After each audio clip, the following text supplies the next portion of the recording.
So, good afternoon guys. So, ngayong araw nga pala ay magtutupi tayo ng cortina. So, kita nyo naman.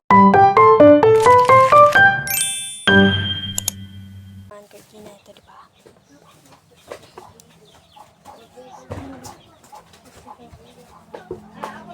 So, noon lang nga pala ako sasabihin sa inyo na bagong lipat lang nga pala kami dito sa bahay namin. So, bahay nga namin. Dahil, nung grade 7 ako, hindi kasi ako dito nag-aral. Doon ako sa Davao nag-aral. Kasama ko si Papa at mga kapatid ko. Pero sila, kuya at aking pangatlong kapatid at pang-apat na kapatid ay doon sa tita ko nag-aral. At ayun nga pala ay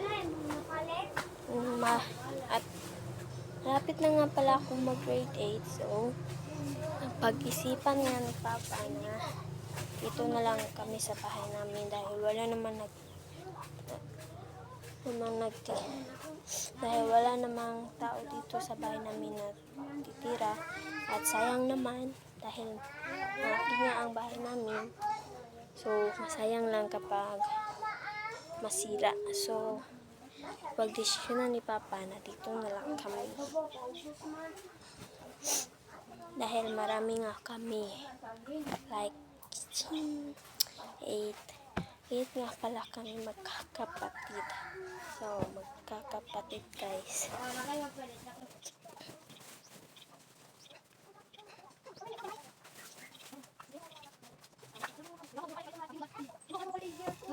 So, isa guys, pusa na to.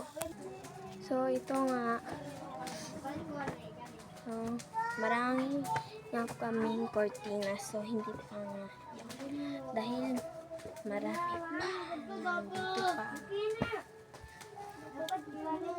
So, pagsensyahan na pala ngayon dahil maingay nga talaga dito sa amin. At meron na nagpa-kanta sa kabilang bahay namin. So,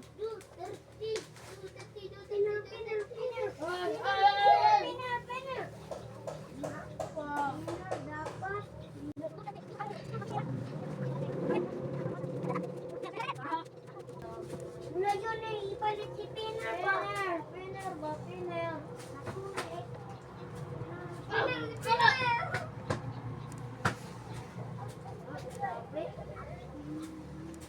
Ay, kalau magputi-puti si Pinner.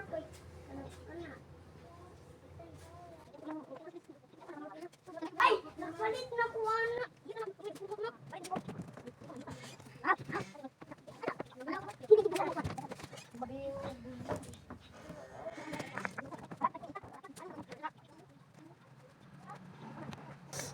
So, ipakita ko na lang sa inyo kapag tapos na ako nagtutupi ng cortina guys. So, pause natin guys dahil malaki na ang minutes. So, ngayon guys. So, tapos na nga pala ako. So, ito na nga silang lahat na tupi ko.